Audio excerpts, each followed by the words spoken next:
Hi all, എല്ലാവർക്കും AZB അക്കാഡമിയിലേക്ക് സ്വാഗതം.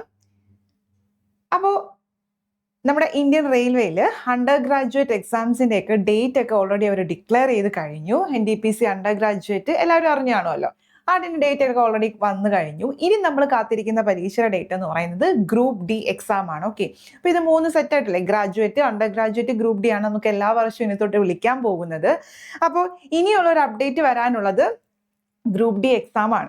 So group D എക്സാംസിന് prepare ചെയ്യുന്നവർ, അതായത് ഗ്രൂപ്പ് ഡി എഴുതാൻ നിൽക്കുന്നവർ തന്നെ ഇനിയും നിങ്ങൾ എന്ത് ചെയ്തിട്ടില്ല, നിങ്ങളുടെ പ്രിപ്പറേഷൻ സ്റ്റാർട്ട് ചെയ്തിട്ടില്ല എന്ന് ഉള്ളവരുണ്ടെങ്കിൽ ഈ വീഡിയോ ഉറപ്പായിട്ടും കാണുക. ഓക്കെ, അതായത് ഗ്രൂപ്പ് ഡിയുടെ എക്സാം നമുക്കറിയാം, നമ്മുടെ ഒരു 10th ക്വാളിഫിക്കേഷൻ വെച്ചിട്ട് ഒരുപാട് വേക്കൻസി വരുന്ന ഒരേ ഒരു പോസ്റ്റ് എന്ന് പറയുന്നത് ഗ്രൂപ്പ് ഡി ആണ്, അല്ലെ? ഒരു മാസ് വേക്കൻസി ആണ് ഗ്രൂപ്പ് ഡിക്ക് അത് വരാൻ പോകുന്നത്. അപ്പോൾ നമുക്ക് ഒരുപാട് പേർക്ക് ഒരു ഓപ്പർച്യൂണിറ്റി ആണ്. 10th ലെവൽ ക്വാളിഫിക്കേഷൻ വെച്ച് നോക്കുമ്പോഴത്തേക്ക് നമുക്ക് എല്ലാവർക്കും തന്നെ 10th ലെവൽ ഉണ്ടല്ലേ, അപ്പോൾ എല്ലാവർക്കും from low level to high level എല്ലാവർക്കും എഴുതാൻ പറ്റുന്ന ഒരു എക്സാം ആണ് ഗ്രൂപ്പ് ഡി. സോ ഇതിൻ്റെ സിലബസും കാര്യങ്ങളൊക്കെ നമുക്ക് ഓൾറെഡി അറിയാവുന്നതാണ്, അല്ലേ? എന്നാലും ഞാൻ ജസ്റ്റ് ഒന്ന് പറയാം. നമ്മുടെ ഗ്രൂപ്പ് ഡിക്ക് ഇപ്പോൾ കഴിഞ്ഞൊരു ഗ്രൂപ്പ് ഡിയുടെ പാറ്റേൺ വെച്ചിട്ട് നമുക്കൊന്ന് അനാലിസിസ് നോക്കുമ്പോഴത്തേക്കും ഗ്രൂപ്പ് ഡിക്ക് ശരിക്കും പറഞ്ഞാൽ അതിൻ്റെ സിലബസ് വരുന്നത് നമ്മുടെ സയൻസ് പ്രത്യേകമുണ്ട്, അല്ലേ? സയൻസ് ഉണ്ട്, ദെൻ മാത്സ് ഉണ്ട്, റീസണിങ് ഉണ്ട്, പിന്നെ വരുന്നത് കറണ്ട് അഫയേഴ്സ് അല്ലെങ്കിൽ ജനറൽ അവയർനെസ് ആണ്, GA ആണ്, അല്ലേ? അപ്പോൾ ഇത്രയും 4 ടോപ്പിക്കിൽ നിന്നാണ് നമുക്ക് മെയിൻലി ക്വസ്റ്റ്യൻസ് വരുന്നത്. അതിൽ മാത്സ് എന്ന് പറയുന്നത് 25 ക്വസ്റ്റ്യനും, റീസണിങ് എന്ന് പറയുന്നത് 30 ക്വസ്റ്റ്യനും, കറണ്ട് അഫയേഴ്സ് എന്ന് പറയുന്നത് 20 ക്വസ്റ്റ്യനും, സയൻസ് എന്ന് പറയുന്നത് 25 ക്വസ്റ്റ്യനും, ഇങ്ങനെയാണ് നമുക്ക് വരുന്നത്. മൊത്തത്തിൽ ജനറൽ സയൻസിന് മാത്രമായിട്ടാണ് സ്പെസിഫൈ ചെയ്ത് 25 ക്വസ്റ്റ്യൻ ഉണ്ട്, GA 20, അങ്ങനെയാണ് നമുക്ക് സിലബസ് വരിക. അപ്പോൾ കഴിഞ്ഞൊരു വർഷത്തെ പരീക്ഷയുടെ ഒരു ആൻസർ കീയും അതിൻ്റെ റിസൾട്ടും ഒക്കെ വെച്ച് നോക്കുമ്പോൾ, റിസൾട്ട് വന്നിട്ടില്ല, നമ്മുടെ കേസൊക്കെ നടക്കുവാണ്. അപ്പോൾ റിസൾട്ടൊക്കെ വെച്ച് ഒരു അനാലിസിസ് നോക്കുമ്പോൾ, കുട്ടികളുടെ ഒരു മാർക്ക് അനാലിസിസ് വെച്ച് നോക്കുമ്പോൾ ഏകദേശം ഒരു 100ൽ എല്ലാവർക്കും ഒരു 80+ ഉണ്ട്. സോ നമുക്ക് കട്ട് ഓഫ് എന്ന് പറയുന്നത് 70, നമ്മുടെ അറ്റംപ്റ്റ് എന്ന് പറയുന്നത് ഒരു 75 ആയിരിക്കണോടാ. ഒരു 75+ നമ്മൾ എന്ത് ചെയ്യണം, ഉറപ്പായിട്ടും സ്കോർ ചെയ്യാൻ വേണ്ടി നിൽക്കണം. അപ്പോൾ ഇതുവരെ പ്രിപ്പറേഷൻസ് തുടങ്ങിയിട്ടുണ്ട്, നന്നായിട്ട് പഠിച്ചുകൊണ്ടിരിക്കുന്നവരാണെങ്കിൽ ഓക്കെ, അവർ അങ്ങനെ തന്നെ കണ്ടിന്യൂ ചെയ്യാം. നിങ്ങൾ എന്താണ് അറ്റംപ്റ്റ് ചെയ്യേണ്ടത്, ഒരു 75+ എന്തായാലും നിങ്ങൾ എന്ത് ചെയ്യണം, സ്കോർ ചെയ്യണം. സോ ഈ 75+ നിങ്ങൾക്ക് നിങ്ങളുടെ ഒരു കാലിബർ വെച്ചിട്ട് നിങ്ങൾ എങ്ങനെ ഇതിനെ എന്ത് ചെയ്യാം, ഡിസ്ട്രിബ്യൂട്ട് ചെയ്യാമെന്ന് നോക്കാം. ഇപ്പം ഞാനൊരു കാര്യം പറയുവാണെങ്കിൽ, ഈ സയൻസ് നമുക്ക് 25 എണ്ണത്തിൽ നമ്മൾ 20 എണ്ണം പിടിക്കാൻ നോക്കണം. ഓക്കെ, അതുപോലെ തന്നെ മാത്സിൽ 25ൽ ഒരു 20+ നമ്മൾ എന്ത് ചെയ്യണം, വാങ്ങിക്കണം. ദെൻ റീസണിങ്ങിൽ ഒരു 30 എണ്ണം ഉണ്ടെങ്കിൽ റീസണിങ് മാത്സുമായിട്ട് കമ്പയർ ചെയ്യുമ്പോൾ റീസണിങ് 30 എണ്ണം ഉണ്ടെങ്കിൽ നിങ്ങൾക്ക് 30 എണ്ണം സ്കോർ ചെയ്യാൻ പറ്റും. സോ ഒരു 25-28 റേഞ്ച് എല്ലാവർക്കും ചെയ്യാവുന്ന ക്വസ്റ്റ്യൻ ആണ് എന്ത്, റീസണിങ്ങിലെ ക്വസ്റ്റ്യൻസ്. അതുപോലെ തന്നെ GA ഇപ്പോൾ നമ്മൾ നോക്കുമ്പോൾ 20, 40, 40ഉം 25ഉം കൂട്ടുമ്പോൾ തന്നെ 65ആയി. പിന്നെ GA ഒരു 10 ക്വസ്റ്റ്യൻ നിങ്ങൾ എന്ത് ചെയ്താൽ മതി, അറ്റംപ്റ്റ് ചെയ്താൽ മതി. മനസ്സിലായോ? അങ്ങനെ നമുക്ക് സേഫ് ആയിട്ട് നിൽക്കുവാണെങ്കിൽ 75 നമുക്ക് കിട്ടും. 75 പുറത്തൊന്നും കട്ട് ഓഫ് ഒന്നും പോകത്തില്ല, നമുക്ക് എന്ത് ചെയ്യാം, കടക്കാം. ഓക്കെ, പിന്നെ ഒറ്റ ടയറേ ഉള്ളൂ, പിന്നെ ഫിസിക്കലും കാര്യങ്ങളൊക്കെ ഉണ്ട്. സോ അതേ കണക്ക് മാർക്ക് ഉണ്ടെങ്കിൽ നിങ്ങൾക്ക് ഉറപ്പായിട്ട് എന്ത് ചെയ്യും, നിങ്ങൾ ലിസ്റ്റിൽ വീഴും. ഓക്കെ ആണോ? അപ്പോൾ ഇത് വെച്ചിട്ട് നിങ്ങൾ എന്ത് ചെയ്യണം, ഇപ്പം നിങ്ങൾക്കിപ്പോൾ സയൻസ് വീക്ക് ആണെങ്കിൽ നിങ്ങൾ എവിടെ സ്കോർ ചെയ്യണം, GKയിൽ സ്കോർ ചെയ്യും. ഇപ്പോൾ ഇത് 15 വാങ്ങിക്കാൻ പറ്റുമെങ്കിൽ GA എന്ത് ചെയ്യണം, 15 വാങ്ങിക്കണം. കറണ്ട് അഫയേഴ്സ് എന്നൊക്കെ നന്നായിട്ട് അറിയാം, ജനറൽ അഫയേഴ്സ് നന്നായിട്ട് അറിയാമെങ്കിൽ അവിടെ സ്കോർ ചെയ്യുക. അതുപോലെ തന്നെ മാത്സിൽ കുറവാണ്, 15 വാങ്ങിക്കാൻ പറ്റൂല്ലെങ്കിൽ പറ്റും. ഓക്കെ, അങ്ങനെയാണെങ്കിൽ റീസണിങ് എന്ത് ചെയ്യണം, ഫുള്ള് വാങ്ങിക്കണം. മനസ്സിലാവുന്നുണ്ടോ? അപ്പം നിങ്ങളുടെ കാലിബർ അനുസരിച്ച് നിങ്ങൾ എന്ത് ചെയ്യുക, അത് ചെയ്യുക. ഇത് ഞാനൊരു ജസ്റ്റ് ഒരു ഇത് പറഞ്ഞതാണ്. ഇതാണൊക്കെ സേഫായിട്ട് നിങ്ങൾ എന്ത് ചെയ്യാം, അറ്റംപ്റ്റ് ചെയ്യാൻ നോക്കുക. ഓക്കെ ആണോ? പിന്നെ ഗ്രൂപ്പ് ഡി ആണ്, ലോ ലെവൽ അല്ലേ, ജോലി ഭയങ്കര പാടാണ് എന്നൊന്നും വിചാരിക്കേണ്ട. കാരണം ഗ്രൂപ്പ് ഡി തന്നെ സാലറി നമുക്ക് അവരൊരു 80+, 90 ഒക്കെ ആണ് പറയുന്നെങ്കിലും നമ്മുടെ DA പിന്നെ എന്താണ് ട്രാൻസ്പോർട്ട് അലവൻസ് എല്ലാം കൂടി നോക്കുമ്പോൾ എങ്ങനെ പോയാലും നമുക്കൊരു 30+ എന്ത് ചെയ്യും, നമ്മുടെ കയ്യിൽ കിട്ടും, ഉറപ്പായിട്ടും കിട്ടും. സോ സാലറി കുറവാണ്, ഡിഗ്രി വരെ പഠിച്ചിട്ട് അല്ലെങ്കിൽ MSc വരെ പഠിച്ചിട്ട് ഞങ്ങൾ എന്തിനാ ഇതൊന്നും ഒരു ഗ്രൂപ്പ് ഡി ലെവലിലേക്ക് ഇറങ്ങണോ എന്ന് ചിന്തിക്കുന്നവർ മടിച്ചു നിൽക്കേണ്ട ആവശ്യമില്ല, നിങ്ങളെ കൊണ്ട് പറ്റും. പിന്നൊരു കാര്യം എന്ന് പറയുന്നത് പ്രമോഷൻ നമുക്ക് പോസിബിൾ ആണ്. ഗ്രൂപ്പ് ഡിക്ക് എന്താണ് പ്രൊമോഷൻ പോസിബിൾ ആണ്. അതെനിക്ക് തോന്നുന്നു ഏതോ ഒരു പോസ്റ്റ് സിഗ്നൽ അങ്ങനെ എന്തോ ഒരു പോസ്റ്റിലേക്ക് എന്ന് പറയുന്നത് ഡയറക്റ്റ് നമുക്ക് TTR ഒക്കെ ആവുന്ന ഒരു പോസ്റ്റൊക്കെ ഉണ്ട്. ഓക്കെ, അപ്പോൾ അത് നിങ്ങൾ എന്ത് ചെയ്യുക, S&T അതൊക്കെ ചെയ്തിട്ടുകയാണെങ്കിൽ ഡയറക്റ്റ് എന്തോ വലിയൊരു പ്രൊമോഷനൊക്കെ ഉള്ള ഒരു പോസ്റ്റൊക്കെ തന്നെയാണ്. അപ്പോൾ നിങ്ങൾ കാര്യമായിട്ട് ആ ഒരു പോസ്റ്റും അതിൻ്റെ പ്രൊമോഷനും കാര്യങ്ങളൊക്കെ നോക്കിയിട്ട് അതനുസരിച്ച് എന്ത് ചെയ്യുക, നിങ്ങൾ പഠിക്കാൻ ശ്രമിക്കുക. ഓക്കെ ആണോ? അപ്പോൾ ഇതിവിടെ പറയാൻ ഉദ്ദേശിച്ചത് ഇതിൻ്റെ ജോബും കാര്യങ്ങളും ഒന്നുമല്ല.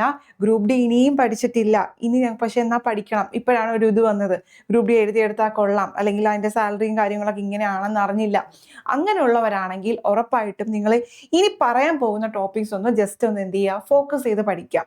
ഈ പറയുന്നതെങ്കിലും ഫോക്കസ് ചെയ്ത് പഠിക്കാം.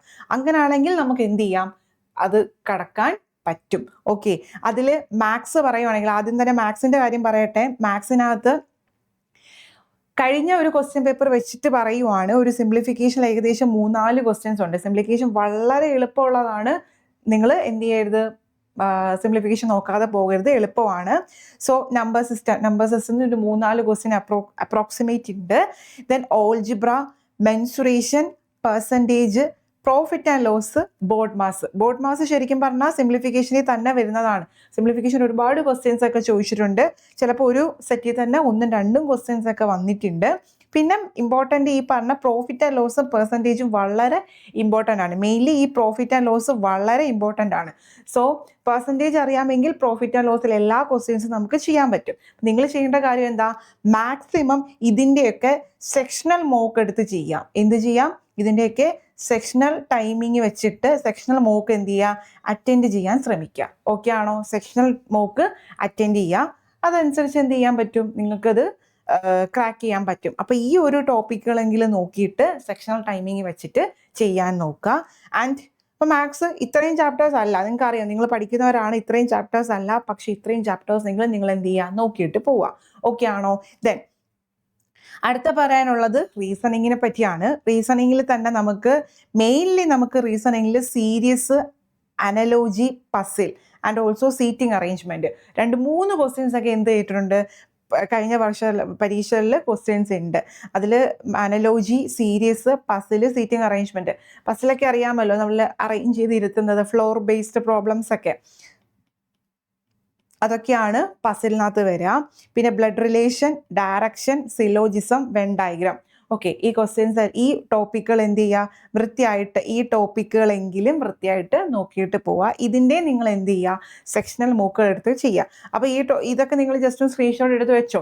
എന്നിട്ട് പഠിക്കുമ്പോൾ എന്ത് ചെയ്യുക, ഈ ടോപ്പിക്കുകൾ വരുമ്പോൾ ഇതിനകത്തുള്ള എല്ലാ ക്വസ്റ്റ്യൻസ് എന്ത് ചെയ്യുക, മാക്സിമം ക്വസ്റ്റ്യൻസ് ഇതിനകത്തുള്ള ക്വസ്റ്റ്യൻസ് എല്ലാം ചെയ്യാം. ഓക്കെ, പിന്നെ റെയിൽവേ സംബന്ധിച്ച് റീസണിങ് എന്ന് പറയുന്നത് വളരെ ഈസി ക്വസ്റ്റ്യൻസ് ആണ്. ഓക്കെ, ഇതിനകത്ത് പ്രാക്ടീസ് ആണ് ഇമ്പോർട്ടൻറ്റ്. റീസണിങ്ങിനകത്ത് പ്രാക്ടീസ് ആണ്. പുതിയതായിട്ട് പഠിക്കാനോ പാടുള്ളതുമായിട്ടുള്ള ഒരു കാര്യങ്ങളുമില്ല. Practice makes a man perfect എന്നല്ലേ. സോ റീസണിങ്ങിനെ സംബന്ധിച്ച് നിങ്ങൾ പ്രാക്ടീസ് നന്നായിട്ട് ചെയ്യണം. നല്ല രീതിയിൽ എന്ത് ചെയ്യുക, ഈ പറഞ്ഞ കാര്യങ്ങൾ മോക്ക് ചെയ്യുക. ഫുൾ ലെങ്ത് മോക്കും ചെയ്യണം, സെക്ഷണൽ മോക്കും ചെയ്യണം. ഇനിയുള്ള സമയം വളരെ കുറവ് സമയമാണ്. ഇപ്പോൾ അണ്ടർ ഗ്രാജുവേറ്റിൻ്റെ ഡേറ്റ് മെയും ജൂണും ആയിട്ടുണ്ട്. സോ നമുക്ക് ജൂലൈ, ഓഗസ്റ്റ് ആയിട്ട് എന്തും പ്രതീക്ഷിക്കാം, നമ്മുടെ ഗ്രൂപ്പ് ഡിയും പ്രതീക്ഷിക്കാം. സോ ഇപ്പോൾ ഏപ്രിൽ അല്ലേ, മെയ്, ജൂൺ, ജൂലൈ, ഒരു 3 മാസം കിട്ടുമെന്ന് ഉറപ്പിച്ചുകൊണ്ട് തന്നെ നിങ്ങൾ എന്ത് ചെയ്യുക, ഇപ്പോഴെങ്കിലും നിങ്ങളുടെ പ്രിപ്പറേഷൻ സ്റ്റാർട്ട് ചെയ്യുക. ഇനിയും വൈകിട്ടില്ല. ഓക്കെ, ദെൻ അടുത്ത പറയാനാണെങ്കിൽ ജനറൽ അഫയേഴ്സും കറണ്ട് അഫയേഴ്സും ആണ്. അത് രണ്ടും കൂടി ചേർത്ത്, കറണ്ട് അഫയേഴ്സ് നിങ്ങൾ നല്ല സ്ട്രോങ് ആണെങ്കിൽ കുഴപ്പമില്ല, ഒന്ന് റിവൈസ് ചെയ്യുക. റിവൈസ് ചെയ്യുമ്പോൾ ശ്രദ്ധിക്കേണ്ടത് സയൻസ് ആൻഡ് ടെക്നോളജി, അതുപോലെ ഡിഫൻസിൻ്റെ സയൻസ് ആൻഡ് ടെക്നോളജി, ഡിഫൻസ് സബ്മിറ്റുകൾ, ഇതെല്ലാം ഇമ്പോർട്ടൻ്റ് ആണ്. Appointment and agreement. ഓക്കെ, പിന്നെ അതിനകത്ത് നമ്മൾ ജനറൽ അവയർനെസ്സും കൂടി ഇൻക്ലൂഡ് ആയതുകൊണ്ട് തന്നെ history, geography, economics, polity already നമ്മൾ പഠിച്ച കാര്യങ്ങൾ തന്നെയാണ്. പിന്നെ GAയും കറണ്ട് അഫയേഴ്സും നോക്കാൻ വേണ്ടിയിട്ട് നിങ്ങൾ ചെയ്യേണ്ട കാര്യം, ലാസ്റ്റ് ഒരു 5 ഇയറിലെ, ഇനിയും പഠിച്ചിട്ടില്ലാത്തവർ ലാസ്റ്റ് ഇയറിലെ ഒരു 5 ഇയറിലെ PYQs മാത്രം നോക്കിയിട്ട് പോയാൽ മതി. ഓക്കെ, ലാസ്റ്റ് ഒരു 5 ഇയറിലെ PYQs മാത്രം ഒന്ന് നോക്കുക. റിപ്പീറ്റഡ് ആണ് ക്വസ്റ്റ്യൻ, അപ്പോൾ നിങ്ങൾക്കൊരു പാറ്റേൺ മനസ്സിലാവും. ഇനിയും പഠിച്ചിട്ടില്ലാത്തവരാണ്, പഠിച്ച് എല്ലാ സിലബസും കംപ്ലീറ്റ് ചെയ്തവരാണെങ്കിൽ ഈ ഇത്രയും ടോപ്പിക്കുകൾ ഒന്നും കൂടി ഒന്ന് ഫോക്കസ് ചെയ്യുക. ഓക്കെ ആണല്ലോ. Then sports related, culture, personality, ഓരോ ആൾക്കാരുടെ, ദെൻ നമ്മുടെ മോണുമെന്റ്സും, പിന്നെന്താണ് ന്യൂസ് പേപ്പർ ഫൗണ്ടർ, അങ്ങനെയൊക്കെ ഒരുപാട് കാര്യങ്ങളുണ്ടല്ലോ. പേഴ്സണാലിറ്റി റിലേറ്റഡ് ആ കാര്യങ്ങളൊക്കെ നോക്കുക. ദെൻ കമ്പ്യൂട്ടർ ഇമ്പോർട്ടൻ്റ് ആണ്. Information technology, short cut, language, software, ഇത് മൂന്നും ഒന്ന് നോക്കിയിട്ട് പോവുക. ഓക്കെ ആണോ? അപ്പോൾ ഇത്രയും കാര്യങ്ങൾ എന്ത് ചെയ്യുക, നല്ല രീതിയിൽ ജനറൽ അവയർനെസ് സെഷനകത്ത് നോക്കുക. പിന്നെ നമുക്ക് വരുന്നതെന്ന് പറയുന്നത് സയൻസ് ആണ്. സയൻസിൽ പ്രത്യേകം ഫിസിക്സ്, കെമിസ്ട്രി, ബയോളജി മൂന്നിനും ഇമ്പോർട്ടൻസ് ഉണ്ട്. ഫിസിക്സിൻ്റെ കാര്യം പറയുവാണെങ്കിൽ ലോസ് ഓഫ് മോഷനും വളരെ ഇമ്പോർട്ടൻ്റ് ആണ്. അതിലെ ലോസ് വെച്ചിട്ടും പ്രോബ്ലംസും ഒക്കെ ചോദിക്കാറുണ്ട്. പിന്നെ ഒരു ബിഗിനർ ആണെങ്കിൽ നിങ്ങൾ പ്രോബ്ലം നോക്കി ആകെ വട്ടാകാൻ നിൽക്കണ്ട, എന്ത് ചെയ്താൽ മതി, ലോസും കാര്യങ്ങളും അതിൻ്റെ എക്സാമ്പിളും കാര്യങ്ങളും നോക്കാം. Then work energy, power, force, pressure, gravitation, ഈ മിററും ലെൻസും ഒക്കെ ഇമ്പോർട്ടൻ്റ് ആണ്. റിഫ്ലക്ഷൻ, റിഫ്രാക്ഷൻ, ഇതിനകത്ത് മെയിൻലി നമുക്ക് എക്സാമ്പിൾ ആണ് നിങ്ങൾ നോക്കേണ്ടത് കേട്ടോ. റിഫ്രാക്ഷൻ അതൊക്കെ മെയിൻലി എക്സാമ്പിൾ ആണ് നോക്കേണ്ടത്. പിന്നെ electricity, current, resistance, Ohm's law, സീരീസും പാരലൽ കണക്ഷൻ, അത് വലിയ ഇമ്പോർട്ടൻ്റ് അല്ല. കറണ്ട്, ഇലക്ട്രിസിറ്റി നോക്കിയാൽ മതി. പിന്നെ നമുക്ക് വരേണ്ടത് മാഗ്നറ്റിക് എഫക്റ്റും യൂണിറ്റും മെഷർമെൻറ്റ്, അത് വളരെ ഇമ്പോർട്ടൻ്റ് ആണ് കേട്ടോ, യൂണിറ്റും മെഷർമെൻറ്റും. പിന്നെ ഇത് ഇത്രയും കൂടെ എഴുതിയെങ്കിലും മെയിൻലി പറയാനാണെങ്കിൽ laws of motion, unit, then problem, ലെൻസിൻ്റെ മിററിൻ്റെ പ്രോബ്ലം ചോദിക്കാറുണ്ട്. പിന്നെന്താ പറഞ്ഞാൽ അതിൻ്റെ എക്സാമ്പിൾസ്, റിഫ്ലക്ഷനും റിഫ്രാക്ഷൻ്റെ ഒക്കെ സ്കാറ്ററിങ്, ആ ഒരു റീജിയൻ ഉണ്ടല്ലോ, അതിൻ്റെയൊക്കെ എക്സാമ്പിൾ നോക്കിയിട്ട് പോകണം. ഓക്കെ, അപ്പോൾ ഫിസിക്സ് ഒരുപാടുണ്ട്, പക്ഷെ ഇത്രയെങ്കിലും പഠിച്ചു വെക്കാം. പിന്നെ പറയാനാണെങ്കിൽ കെമിസ്ട്രിയിൽ നിങ്ങൾക്ക് അറിയാം ആറ്റമിൻ്റെ കുറച്ച് ഇൻട്രൊഡക്ഷൻ കാര്യങ്ങളുണ്ട് അല്ലേ, തിയറീസ് ഒക്കെ ഉണ്ട്. അപ്പം അറ്റോമിക് സ്ട്രക്ചർ, ഓരോ ഡാൽട്ട മോഡൽ, പിന്നെന്താണ് പ്ലം പുഡിംഗ് മോഡൽ, അങ്ങനെ ഒരുപാട് മോഡലും കാര്യങ്ങളൊക്കെ ഉണ്ട്. അതൊക്കെ ആര് ഫൗണ്ടർ ചെയ്തത്, ആരാണ് ഇമ്പോസ് ചെയ്തത്, അതൊക്കെ ഒന്ന് പഠിക്കാം. പിന്നെ മാറ്ററും സ്റ്റേറ്റ്സും, ഗേഷ്യസ്, സോളിഡ്, ലിക്വിഡ്, അതിനകത്തുള്ള കാര്യങ്ങളും.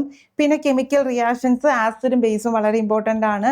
പിന്നെ പീരിയോഡിക് ടേബിൾ ഒന്ന് ജസ്റ്റ് നോക്കിയിട്ട് പോകണം. D block, F block, PS അതൊക്കെ ഉണ്ടല്ലോ, അത് നോക്കിയിട്ട് പോകാം. പിന്നെ ഇത് വളരെ ഇമ്പോർട്ടൻ്റ് ആണ്, നമ്മുടെ ബേക്കിംഗ് സോഡ, വാഷിംഗ് സോഡ, അതിൻ്റെയൊക്കെ പ്രോബ്ലം ഒക്കെ ചോദിക്കാറുണ്ട്. തൽക്കാലം അതൊന്നും വേണ്ട, നിങ്ങൾ എന്ത് ചെയ്യാം, ഇതിൻ്റെ ഇമ്പോർട്ടൻ്റ് യൂസസ് അതെങ്കിലും ഒന്ന് നോക്കിയിട്ട് പോവുക.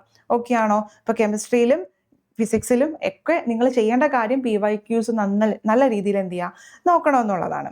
അടുത്തെന്ന് പറയുന്നത് ബയോളജിയാണ്. ബയോളജി കുറേ ഫിസിക്സും കെമിസ്ട്രിയോട് കമ്പയർ ചെയ്യുമ്പോൾ ഏറ്റവും കൂടുതൽ ക്വസ്റ്റ്യൻ വരുന്നത് ബയോളജി എന്നാണ് കേട്ടോ. ബയോളജിയിൽ നമുക്ക് പഠിക്കാൻ ഒരുപാട് കാര്യങ്ങളുണ്ട്. അറ്റ്ലീസ്റ്റ് നിങ്ങൾ ഇത്രയും കാര്യങ്ങൾ നോക്കാം. എന്താണ് നമ്മുടെ life process, nutrition, respiration, reproduction, അതെല്ലാം നോക്കണം. ദെൻ ഹെറിഡിറ്റി ആൻഡ് എവല്യൂഷൻ, നമ്മുടെ മെൻ്റൽ കുറച്ച് കാര്യങ്ങളൊക്കെ പറഞ്ഞിട്ടുണ്ടല്ലോ. പീ പ്ലാന്റിൽ കുറച്ച് എക്സ്പെരിമെൻ്റ് ഒക്കെ നടത്തിയിട്ടില്ലേ, ആ കാര്യങ്ങളൊക്കെ, അതിൻ്റെ റേഷ്യോയും ഫീനോടൈപ്പ്, ജീനോടൈപ്പ്, ആ റേഷ്യോയും കാര്യങ്ങളും നോക്കണം. പിന്നെ സെൽ സ്ട്രക്ചർ വളരെ ഇമ്പോർട്ടൻ്റ് ആണ്. സെൽ ഓർഗനലും, ഓക്കെ, സെൽ ഓർഗനൽസും സെൽ സ്ട്രക്ചറും വളരെ ഇമ്പോർട്ടൻ്റ് ആണ്. പിന്നെ നെർവസ് സിസ്റ്റം, ഹോർമോണും വളരെ ഇമ്പോർട്ടൻ്റ് ആണ് കേട്ടോ, ഹോർമോണും. പിന്നെ നമുക്ക് ഡിസീസസും അതിൻ്റെ കോസറ്റീവ് ഓർഗാനിസംസും, ലൈക്ക് എന്താണ് പാരസൈറ്റ്, അങ്ങനെ ഓരോന്നുണ്ടല്ലോ.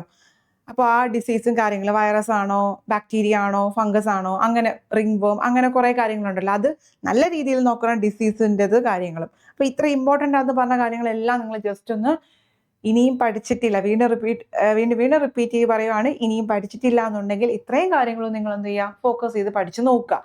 നമുക്ക് എന്ത് ചെയ്യാം, നമ്മുടെ ലക്കും കൂടെ ഉണ്ടെങ്കിൽ നമുക്ക് ഉറപ്പായിട്ടും ഈ ഗ്രൂപ്പ് ഡിയിൽ വരുന്ന ഗ്രൂപ്പ് ഡി നമുക്ക് എന്ത് ചെയ്യാൻ പറ്റും, കയറാൻ പറ്റും. ഗ്രൂപ്പ് ഡി ഒരു ലോ പോസ്റ്റ് ആണെന്ന് വിചാരിക്കേണ്ട, പ്രൊമോഷനും കാര്യങ്ങളൊക്കെ ഉണ്ട്. സാലറി എത്ര ലോ എന്ന് വിചാരിക്കേണ്ട, സാലറി എല്ലാം കൂടെ വരുമ്പോഴത്തേക്കും നമുക്ക് 30 അറൗണ്ട് കിട്ടും. സോ ഇന്ന് തന്നെ നിങ്ങൾ എന്ത് ചെയ്യുക, പ്രിപ്പറേഷൻ സ്റ്റാർട്ട് ചെയ്യുക. പ്രിപ്പറേഷൻ ഓൾറെഡി തുടങ്ങി, ഗ്രൂപ്പ് ഡി റിവിഷൻ ചെയ്യുന്നവരാണെങ്കിൽ ഈ പറഞ്ഞ ടോപ്പിക്കുകൾ ഒന്നും കൂടി ഒന്ന് എന്ത് ചെയ്യുക, ഫോക്കസ് ചെയ്ത് പഠിക്കാം. ഓക്കെ ആണല്ലോ? അപ്പോൾ അടുത്ത വർഷത്തെ റെയിൽവേ എക്സാംസിന് വേണ്ടിയിട്ട് പ്രിപ്പയർ ചെയ്യുന്നവരാണെങ്കിൽ ഇപ്പോൾ തന്നെ നമ്മുടെ AZB അക്കാഡമിയുടെ കോഴ്സ് നിങ്ങൾക്ക് അവൈലബിൾ ആണ്. ക്ലാസ്സസ്, ഡെയിലി ലൈവ് ക്ലാസ്സസും റെക്കോർഡ് ക്ലാസ്സും ഒക്കെ അവൈലബിൾ ആണ്. മോക്ക് ടെസ്റ്റും കാര്യങ്ങളും ഉണ്ട്, മെൻ്റൽ സപ്പോർട്ടുണ്ട്. എന്ത് ഡൗട്ടും കാര്യങ്ങളും ഉണ്ടെങ്കിൽ നമ്മൾ ഏത് ടൈമിലും നിങ്ങളുടെ അടുത്ത് എത്തുന്നതായിരിക്കും. കോഴ്സിനെ പറ്റി എന്തെങ്കിലും ഡീറ്റെയിൽസ് അറിയണമെങ്കിൽ ഈ ഒരു നമ്പറുമായിട്ട് എന്ത് ചെയ്യുക, കോൺടാക്ട് ചെയ്യുക. അപ്പം ഇനി അടുത്ത വർഷമെങ്കിലും നിങ്ങൾക്ക് എന്ത് ചെയ്യാം, ഒരു റെയിൽവേ ഉദ്യോഗാർത്ഥിയായിട്ട് കയറാൻ പറ്റും. ഓക്കെ, അപ്പം നിങ്ങളെ സഹായിക്കാൻ വേണ്ടിയിട്ട് ഞങ്ങൾ നിങ്ങളോടൊപ്പം തന്നെ ഉണ്ട്. അപ്പോൾ ഇപ്പം നമ്മൾ ഈ വീഡിയോ പറഞ്ഞതുപോലെ ഗ്രൂപ്പ് ഡി നോക്കിയിട്ടില്ലാത്തവർ ഇന്ന് തന്നെ സ്റ്റാർട്ട് ചെയ്യണം. ടൈം വേസ്റ്റ് ചെയ്യരുത്.